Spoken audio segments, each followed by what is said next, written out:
Hello students, last lecture में हमने पढ़ा था चार्ज और उसकी प्रॉपर्टीज़ के बारे में। आज हम पढ़ेंगे Coulomb's law and vector form of Coulomb's law. उससे पहले हम डिस्कस करेंगे डाइलेक्ट्रिक कांस्टेंट को, जिसको रिलेटिव परमिटिविटी बोलते हैं। ये परमिटिविटी क्या होता है? अगर दो चार्जेस को किसी स्पेस पे रखते हैं तो उनके बीच में कोई ना कोई फोर्स अप्लाई होगा, अट्रैक्शन या रिपल्सन। अगर इन चार्जेस को हम किसी मीडियम में रखते हैं तो वो मीडियम चार्जेस के बीच में जो फोर्स अप्लाई हो रहा है उसको अफेक्टेड करेगा। इस फोर्स को अफेक्टेड करने की प्रॉपर्टी को बोलते हैं हम परमिटिविटी।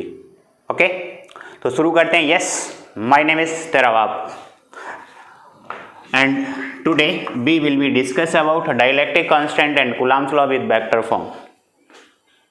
ओके, डाइलेक्ट्रिक कांस्टेंट और इसको बोलते हैं relative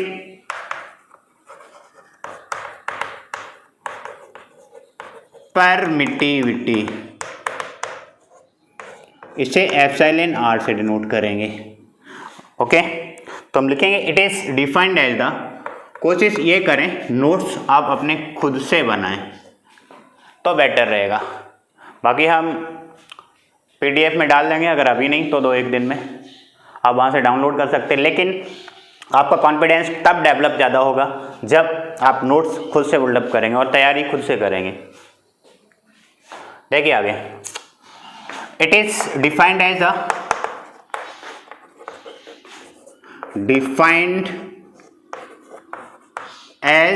the ratio of permittivity of free space, permittivity of medium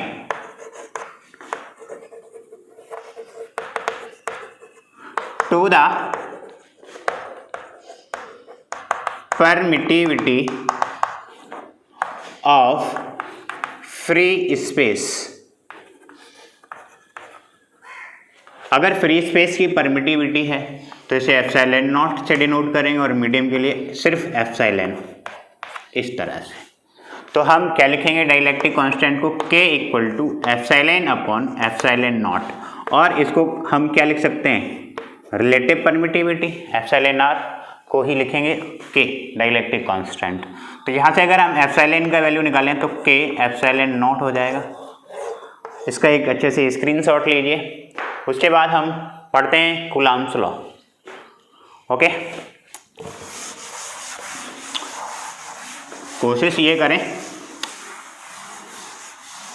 साथ ही साथ ज़्यादा से ज़्यादा क्वेश्चन भी ट्राई करें, न्यूमेरिकल्स। और अगर कोई प्रॉब्लम आती है तो आप कमेंट में पूछ सकते हैं। देखिए Coulomb's law,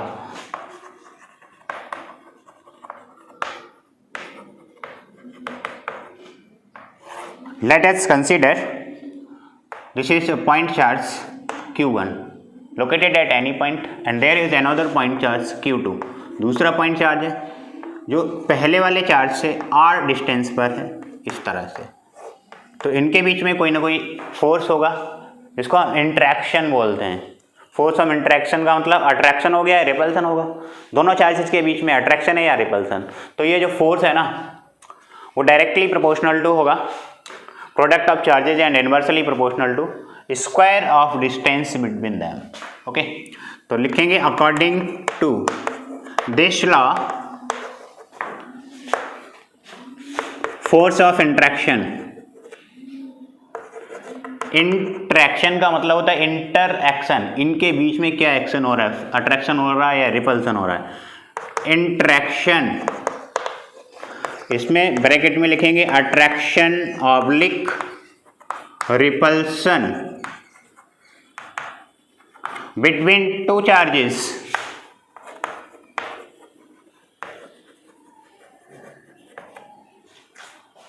is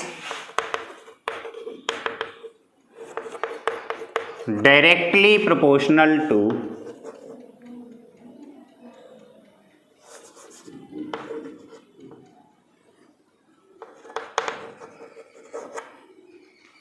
proportional to product of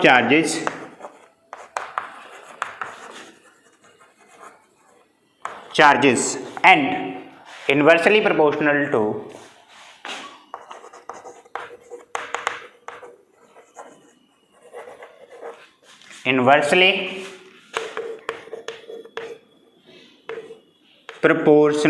to the square of distance between them का मतलब चार्जेस के बीच में क्या डिस्टेंस है उसके इनवर्सली प्रोपोर्शनल टू होगा स्क्वायर के। ओके, तो यहाँ पे क्या है, force directly proportional two charges and inversely का मतलब उल्टा अपॉन में square of distance between them. जब यहाँ प्रोपोर्शनल टू का साइन हटाएंगे तो एक कांस्टेंट आएगा 1/4 पाई एप्सिलॉन नॉट के Q1 Q2 divided by R square. यहाँ पे एप्सिलॉन नॉट क्या है, परमिटिविटी ऑफ फ्री स्पेस, पहले ही बता चुका हूँ, और के है डाइलेक्ट्रिक कांस्टेंट। ओके, और एयर और वैक्यूम के लिए इसका वैल्यू होता है 1, हर मीडियम के लिए अलग अलग होता है।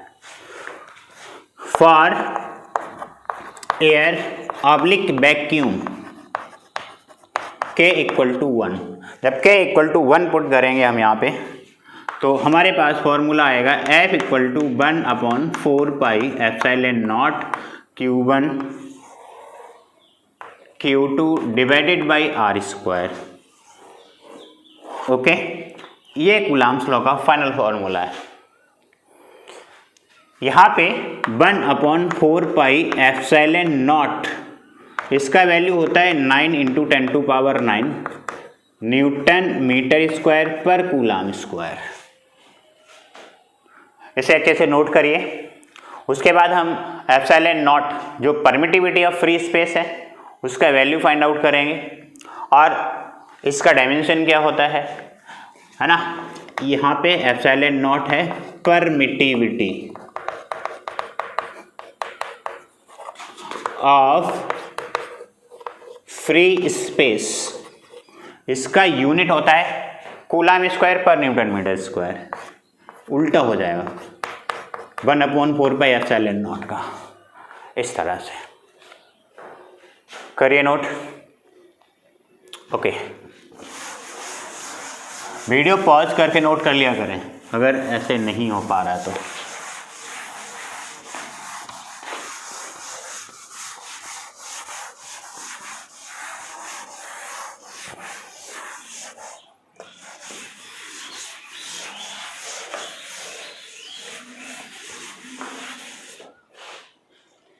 ओके, देखिए अब हम एप्सिलॉन नॉट का वैल्यू कैलकुलेट करते हैं। वैल्यू ऑफ एप्सिलॉन नॉट आपने लिखा था 1/4 pi epsilon naught equal to 9 × 10⁹ newton metre square पर कूलम्ब स्क्वायर। इसे हम रिवर्स कर देते हैं, 4 पाई एप्सिलॉन नॉट अपॉन 1, तो 1 का कोई मतलब नहीं, ये क्या हो जाएगा 9 × 10⁹, ये यूनिट भी उल्टा हो जाएगा, कूलम्ब स्क्वायर ऊपर न्यूटन मीटर स्क्वायर नीचे अपॉन में। यहाँ से हमें वैल्यू फाइंड आउट करनी है एप्सिलॉन नॉट का, तो यहाँ पे क्या हो जाएगा 4 पाई, पाई का वैल्यू पुट कर देते हैं, 4 पाई इधर आएगा, 3.14 × 9, 10⁹ को ऊपर लेके जाएंगे तो माइनस का 9 हो जाएगा पावर, कूलम्ब स्क्वायर पर न्यूटन मीटर स्क्वायर, पॉइंट हटाएंगे 2 0 बढ़ेंगे, इससे ये cancel out 25 times.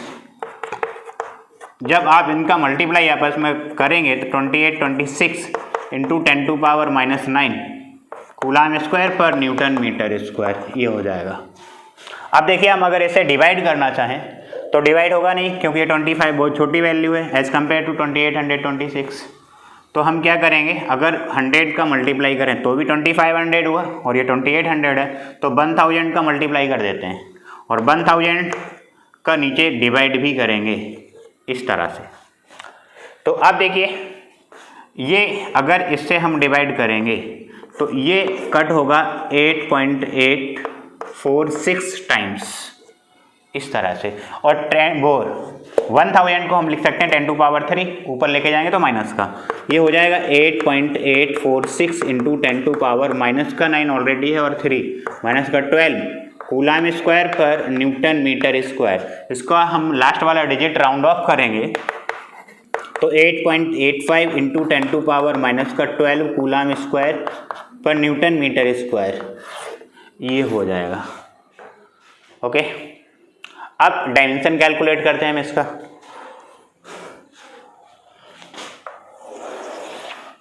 Dimension of epsilon not, यहाँ पे epsilon not permittivity of free space है। तो अभी आपने इसका यूनिट क्या लिखा था एप्सिलॉन नॉट का, कूलाम स्क्वायर पर न्यूटन मीटर स्क्वायर। कूलाम के लिए डायमेंशन होता है 80, अब इसका स्क्वायर है तो a स्क्वायर टी स्क्वायर हो जाएगा अपॉन न्यूटन फोर्स का है और फोर्स के लिए डायमेंशन होता है ml t इनवर्स स्क्वायर और ये मीटर स्क्वायर के लिए डायमेंशन हो जाएगा l स्क्वायर। अब इसे कैलकुलेट करते हैं, ये m ऊपर जाएगा तो m इनवर्स l स्क्वायर और l क्यूब ऊपर जाएगा तो l इनवर्स क्यूब, ये t इनवर्स स्क्वायर ऊपर जाएगा t स्क्वायर और t स्क्वायर ऑलरेडी है तो t रेज टू पावर 4 और ये a स्क्वायर। ये हो गया dimension of epsilon not. Okay, इसे अच्छे से नोट करिए। उसके बाद हम पढ़ते हैं vector form of coulombs law. रब करते हैं, अगर आपका नोट नहीं हो पाता तो वीडियो को स्टॉप करके नोट कर लिया करें।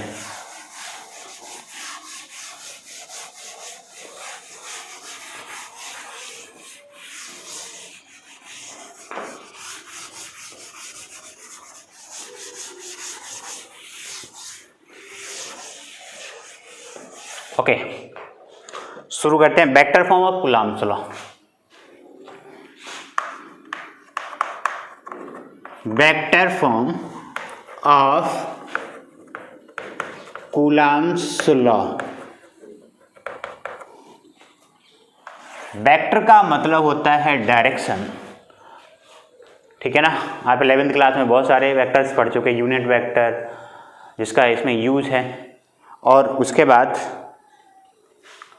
वेक्टर को शो करने के लिए हमें डायरेक्शन की ज़रूरत है, तो इसका मतलब हमें कार्टेशियन प्लेन ड्रॉ करना पड़ेगा। सबसे पहले हम कार्टेशियन प्लेन ही ड्रॉ कर लेते हैं। मान लिया ये हमारा एक कार्टेशियन प्लेन है इस तरह से, ये वाई एक्सिस है and this is x axis और ये है ऑरिजिन। ओके, ये कोई चार्ज Q1 लोकेटेड है ऑरिजिन से R1 पोजीशन वेक्टर पे और दूसरा चार्ज लोकेटेड है Q2 eight R2 position vector पे। तो ये क्या करेगा, ये वाला चार्ज इस पर कोई ना कोई फोर्स अप्लाई करेगा पहले वाले चार्ज पर, तो इसको हम बोलेंगे charge on force on first charge due to second charge. तो ये वाला जो सेकेंड चार्ज है वो इस पर फोर्स अप्लाई करेगा, हम इसको बोलेंगे force on first charge due to second charge. अब ये वेक्टर फॉर्म है तो इस पर एरो लगा दो इस तरह से। वैसे भी फोर्स वेक्टर क्वांटिटी होता है तो हम इसको क्या लिखेंगे, force on charge Q1 due to charge Q2। तो हम इसको लिखेंगे F12 vector equal to 1/4 pi epsilon naught. Charge है Q1 और Q2 अपॉन R की जगह क्या लिखेंगे, देखो पोजीशन वेक्टर के इसका किधर है, दोनों के बीच में R2 वेक्टर से R1 वेक्टर की तरफ, तो हम इसको क्या लिखेंगे, R2 वेक्टर से R1 की तरफ है R21 वेक्टर। ये अब यहाँ पे होता है R स्क्वायर होता है, लेकिन हम यहाँ पे क्या लिखेंगे R21 वेक्टर का स्क्वायर। अब मॉड लगा दिया तो इसका मतलब क्या है, वेक्टर का मैग्नीट्यूड आ गया, डायरेक्शन तो नहीं आई। तो डायरेक्शन को शो करने के लिए हम यहाँ पे इसके यूनिट वेक्टर का यूज करेंगे R21 कैप। पहले आप 11th क्लास में पढ़ते थे ए कैप एक यूनिट वेक्टर है, तो ए कैप इक्वल टू क्या हो जाएगा, vector A upon mod of vector A. Similarly R21 cap equal to क्या हो जाएगा, R21 vector upon mod of R21 vector, इस तरह लिख सकते हैं हम। ओके, अब ये वाला एक ट्रायंगल आपको दिख रहा है, इसमें हम इसका वेक्टर सम करते हैं। देखिए, अगर क्लॉकवाइज लेना चाहो तो क्लॉकवाइज ले लो, एंटी क्लॉकवाइज लेना चाहो तो एंटी क्लॉकवाइज। तो हम देखते हैं इस तरह से, एंटी क्लॉकवाइज लेते हैं। तो एंटी क्लॉकवाइज डायरेक्शन में R2 है, प्लस होगा R21, ये भी एंटी क्लॉकवाइज डायरेक्शन में है, R21 वेक्टर ये भी। अब R1 वेक्टर क्लॉकवाइज में, तो ये माइनस कर दो, इन सब का वेक्टर सम 0 कर दो, इस तरह से लिखेंगे। ओके, तो यहाँ से अगर हम R21 वेक्टर निकालना चाहें तो R1 vector minus R2 vector ये हो जाएगा। अब R21 वेक्टर को हम क्या लिखेंगे, R1 vector minus R2 vector, but उससे पहले R21 कैप को लिखेंगे हम R21 vector upon mod of R21 vector. Okay, तो हम यहाँ पे क्या लिखने वाले हैं, force on first charge due to second charge equal to 1 upon 4 pi epsilon naught into Q1 Q2 divided by R21 vector, इसका मोड लगा के स्क्वायर, इस तरह से। R21 कैप को हम क्या लिखेंगे, R21 vector upon mod of R21 vector.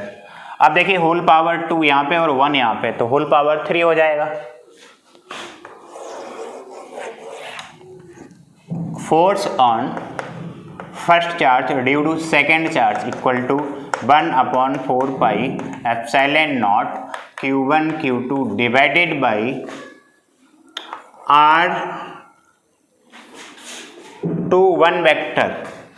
R21 vector, इसका भी होल क्यू, और यहाँ पे भी R21 वेक्टर हो जाएगा। और R21 वेक्टर को हमने क्या कैलकुलेट किया यहाँ पे, ये वाला R1 vector minus R2 vector. तो हम क्या लिखेंगे इसको, force on first charge due to second charge equal to 1 upon 4 pi epsilon not into Q1 Q2 divided by mod of R1 vector minus R2 vector का whole cube, और इसको हम लिखेंगे R1 vector minus R2 vector. Okay, ये निकल आया force on first charge due to second charge. मतलब ये कि ये जो सेकेंड चार्ज है वो इस पर कितना फोर्स अप्लाई कर रहा है। ओके, वो निकल के आया यहाँ पे। अब ये वाला चार्ज अगर फर्स्ट चार्ज पे कोई ना कोई फोर्स अप्लाई कर रहा है तो फर्स्ट वाला चार्ज भी तो इस पर कोई ना कोई फोर्स अप्लाई करेगा, इस डायरेक्शन में, पहले की अपोजिट डायरेक्शन में, इस तरफ। तो आप इसे कैसे कैलकुलेट करेंगे, देखिए, अब इसको हम क्या बोलेंगे, force on second charge due to first charge, ठीक है ना। तो अब इसको कैलकुलेट करते हैं, इसे अच्छे से नोट करिए उसके बाद। ओके, ये था हमारा एक्स एक्सिस और ये था वाई एक्सिस, ये है हमारा ऑरिजिन। यहाँ पे charge Q1 R1 position vector पे लोकेटेड था और इधर चार्ज Q2 जो कि R2 पोजीशन वेक्टर पे लोकेटेड था। ओके, तो अभी हमने फाइंड आउट किया था force on first charge due to second charge. अब हम फाइंड आउट करने वाले हैं force on second charge due to first charge. मतलब ये कि अगर सेकेंड चार्ज इस पर ये वाला फोर्स अप्लाई कर रहा है तो फर्स्ट वाला चार्ज इस पर कितना फोर्स अप्लाई करेगा। ओके, तो हम यहाँ पे लिखने वाले हैं force on charge Q2 due to charge Q1, force on second charge due to first charge, ऐसे भी बोल सकते हैं, equal to 1 upon 4 pi epsilon not into Q1 Q2 by R square. अब देखिए, R की जगह हम क्या रिप्लेस करेंगे, अब इस फोर्स की डायरेक्शन R1 पोजीशन वेक्टर से R2 पोजीशन वेक्टर की तरफ है, तो हमने वहाँ पे क्या लिखा था, R12 वेक्टर, तो यहाँ पे उल्टा कर देंगे R12 वेक्टर, क्योंकि इस फोर्स की डायरेक्शन R1 से R2 की तरफ है। ओके, R12 वेक्टर स्क्वायर करेंगे तो मॉड हो जाएगा, मतलब मैग्नीट्यूड। तो डायरेक्शन शो करने के लिए हम R12 कैप यूनिट वेक्टर का यूज़ करेंगे। ओके, आपको अभी हमने बताया था R12 कैप इक्वल टू क्या होता है, R12 vector upon mod of R12 vector. इस तरह से करेंगे। उसके बाद अगर हम इनका वेक्टर सम निकालना चाहें तो देखिए ये वाले दोनों वेक्टर क्लॉकवाइज डायरेक्शन में हैं, R1 vector plus R12 vector, और R2 वेक्टर ये एंटी क्लॉकवाइज में, तो इसे माइनस कर देंगे, R2 वेक्टर इक्वल टू 0।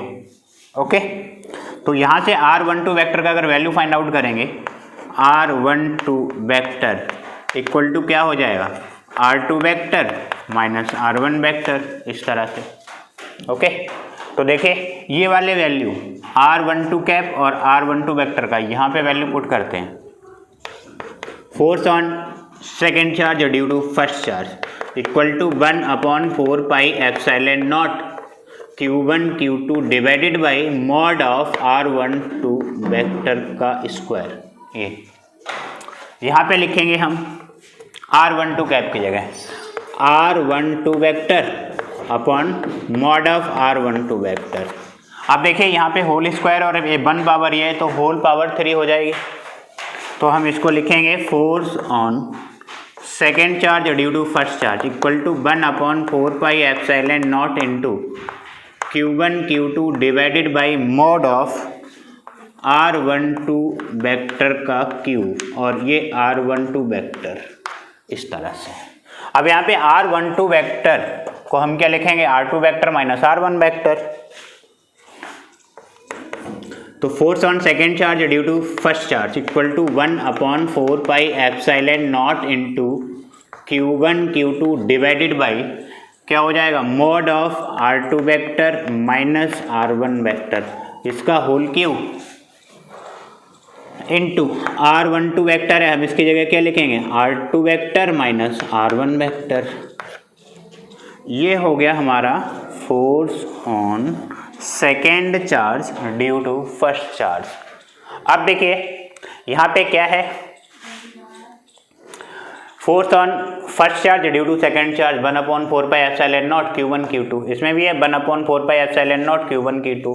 यहाँ पे R1 वेक्टर माइनस R2 है, लेकिन यहाँ पे क्या है, R2 माइनस R1। इसका मतलब ये है कि दोनों फोर्स इक्वल हैं, मतलब जितना फोर्स इस डायरेक्शन में सेकेंड वाला चार्ज लगा रहा था F12 वेक्टर, उतना ही ये वाला है, बट दोनों की डायरेक्शन अपोजिट है। तो यहाँ पे हम क्या लिखेंगे, F12 vector equal to F21 vector, means force on first charge due to second charge equal to force on second charge due to first charge, but दोनों की डायरेक्शन अपोजिट है, तो यहाँ हम माइनस साइन यूज करेंगे। Okay, ये हो गया आपका vector form of Coulomb's law, note करिए। इसके बाद हम कूलम्ब्स लॉ के कुछ एग्जांपल्स सोल्व करेंगे। ओके, चलिए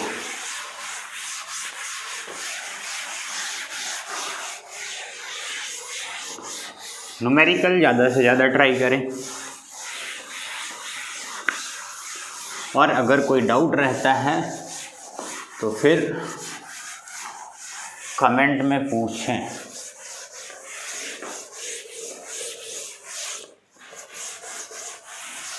ओके,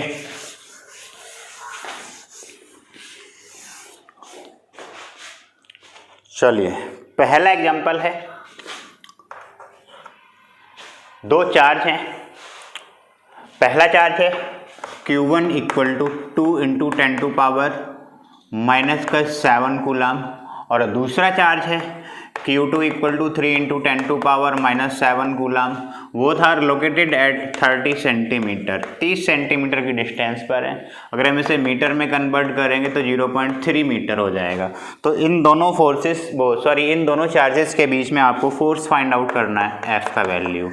ओके, तो कूलम्ब्स लॉ अप्लाई करेंगे, F equal to 1/4 pi epsilon not into Q1 Q2 by R square. 1/4πε0 का वैल्यू होता है 9 इंटू 10 टू पावर 9। Q1 कितना होता है 2 इंटू 10 टू पावर -7 दे रखा है क्वेश्चन में। Q2 3 into 10 to power -7 by R square. R का वैल्यू कितना है 0.3। अगर इसका स्क्वायर करेंगे 0.3 इंटू 0.3 हो जाएगा। इससे ये हटाएंगे तो 2 जीरो ऊपर बढ़ेंगे, 3 3 जा 9, इससे ये कैंसिल आउट, 3 2 जा 6। अब देखिए 6 ये हो गया 10 टू पावर माइनस का 7 और 7 14 और प्लस का 9 और प्लस के 2 कितना हो गया 11। तो यहाँ पे बचेगा 10 टू पावर -3 न्यूटन। ये पहला एग्जाम्पल हो गया। अगला एग्जाम्पल देखिए सेकंड। ये कह रहा है कि एक कोई चार्ज है Q1 8 इंटू 10 टू पावर कितने गुलाम का है -6 कूलाम, और Q2 है माइनस का 2 इंटू 10 टू पावर -6 कूलाम। दोनों एक दूसरे से 20 सेंटीमीटर के डिस्टेंस पर लोकेटेड हैं। यहाँ पे रखा हुआ है Q1 और यहाँ पे रखा हुआ है Q2 एट 20 सेंटीमीटर अपार्ट। इतना सेपरेशन है इन दोनों के बीच का। तो आपको इस क्वेश्चन में ये बताना है कि कितनी डिस्टेंस पर फोर्स 0 हो जाएगा। अब देखिए ये वाला 8 इंटू 10 टू पावर -6 कूलाम है और ये वाला माइनस का 2 इंटू 10 टू पावर -6 कूलाम है। तो ये तो श्योर है कि जो इलेक्ट्रिक फील्ड होता है वो अवे फ्रॉम पॉजिटिव और टूवर्ड्स नेगेटिव होता है, तो इनके बीच में तो 0 नहीं होगा फोर्स। ओके, तो हम देखते हैं अवे फ्रॉम पॉजिटिव चार्ज होता है ना इलेक्ट्रिक फील्ड का डायरेक्शन, तो इधर कहीं हम मान लेते हैं x डिस्टेंस पर फोर्स 0 है। ओके, अब यहां पे हम क्या करेंगे, कोई ना कोई चार्ज मान लेते हैं हम Q चार्ज है Q। तो इन दोनों के बीच में फोर्स कितना हो जाएगा F1 equal to 1/4πε0 into Q1 8 into 10 to power -6 Q upon R square. R कितना है 20 प्लस एक्स, ये 20 और प्लस एक्स इसका होल स्क्वायर हो जाएगा इस तरह से। अब इन दोनों के बीच में फोर्स कितना है इसे हम F2 मान लेते हैं 1/4πε0 into Q1 2 into 10 to power -6 और Q2 ये अपॉन एक्स स्क्वायर। ये फोर्स नेट फोर्स इस पॉइंट पर 0 कब होगा जब ये away from positive charge electric field इधर होता है और टूवर्ड्स नेगेटिव चार्ज F2 इधर हो जाएगा, इसका मतलब ठीक है ना। तो ये 0 कब होगा जब दोनों चार्ज दोनों फोर्स आपस में इक्वल होंगे। F नेट 0 कब होगा if F1 equal to F2। जब F1 और F2 को इक्वल करेंगे तो 1/4πε0 into 8 into 10 to power -6 Q divided by 20 plus x का whole square equal to 1/4πε0 into 2 into 10 to power -6 Q upon x square. इससे ये कैंसिल आउट, इससे ये 1/4πε0 से 1/4πε0। जब हम यहाँ इसे कैलकुलेट करेंगे तो x इक्वल टू आएगा 20 सेंटीमीटर। इसका मतलब ये है कि फोर्स इस वाले चार्ज से 20 सेंटीमीटर मतलब 2 into 10 to power -6 coulomb charge से 20 सेंटीमीटर की डिस्टेंस पर अगर कोई चार्ज रखें तो उसमें कोई फोर्स नहीं होगा। ओके, इसे अच्छे से नोट करिए। उसके बाद हम अगला क्वेश्चन सोल्व करते हैं।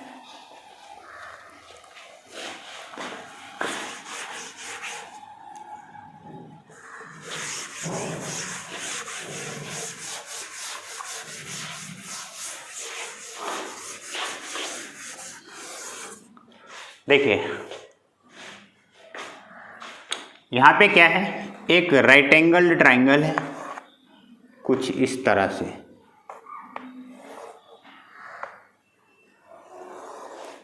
ऐसे। इसके हर कॉर्नर पे इक्वल चार्ज 2 × 10⁻⁻6 कूलाम, 2 × 10⁻⁻6 कूलाम और 2 × 10⁻⁻6 कूलाम। ये रेक्टेंगल ट्राइंगल है जिसकी साइडेड है 5 सेंटीमीटर, 4 सेंटीमीटर एंड 3। तो सबसे बड़ी वाली साइड है वो 5 होगी, इसे हम कुछ और मान लेते हैं 4 सेंटीमीटर, इसे 3 सेंटीमीटर। इनमें से कोई भी चेंज करके मान लो तो भी कोई फ़र्क नहीं पड़ेगा। ओके, तो सबसे पहले हम देखें, अगर ये वाला चार्ज इस पर कोई ना कोई फोर्स अप्लाई करेगा, सेम चार्ज है तो रिपल्सन होगा इस डायरेक्शन में, चार्ज के अपोजिट, इसे हम F1 मान लें। और ये वाला इस डायरेक्शन में, इसे F2 मान लें। तो रिजल्टेंट किधर होगा, इधर होगा कहीं F। ओके, तो रिजल्टेंट कितना हो जाएगा, F = रूट के अंदर F1 square plus F2 square.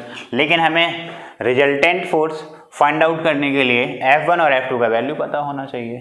तो सबसे पहले हम इन दोनों के बीच में F1 F2 का वैल्यू कैलकुलेट करें, सॉरी F1 का यहाँ से और F2 का यहाँ से। ओके, तो according to Coulomb's law F = क्या होता है, 1/4 pi epsilon not Q1 Q2/r²। तो F1 फाइंड आउट कर रहे हैं हम, तो 9 × 10⁻9 इसका वैल्यू, और Q1 कितना है 2 × 10⁻6 और Q कितना है 2 × 10⁻6। यहाँ पे r², r क्या है 3 सेंटीमीटर, अगर इसे हम मीटर में चेंज करेंगे 10⁻2 का होल स्क्वायर। ओके, जब हम इसे सोल्व करेंगे F1 = आएगा 40 न्यूटन। ओके, अब F2 फाइंड आउट करेंगे इन दोनों से। तो F2 क्या हो जाएगा, 1/4 पाई एप्सिलॉन नॉट का वैल्यू 9 × 10⁻9, चार्ज दोनों सेम है, 2 × 10⁻6 × 2 × 10⁻6 अपॉन r², r की जगह कितना है 4 × 10⁻2, इसका भी होल स्क्वायर। जब हम इसे सोल्व करेंगे ना तो ये आएगा 90/4, दैट इज 22.5 न्यूटन। अब यहाँ से रिजल्टेंट फोर्स इस वाले राइट एंगल ट्राइंगल पे जो चार्ज रखा है उस पे फोर्स फाइंड आउट करना है अगर, तो कितना हो जाएगा, F = रूट के अंदर F1 कितना है 40 का स्क्वायर प्लस F2 कितना है 22.5 का स्क्वायर। जब इसे हम कैलकुलेट करेंगे तो ये आएगा 45.9 न्यूटन।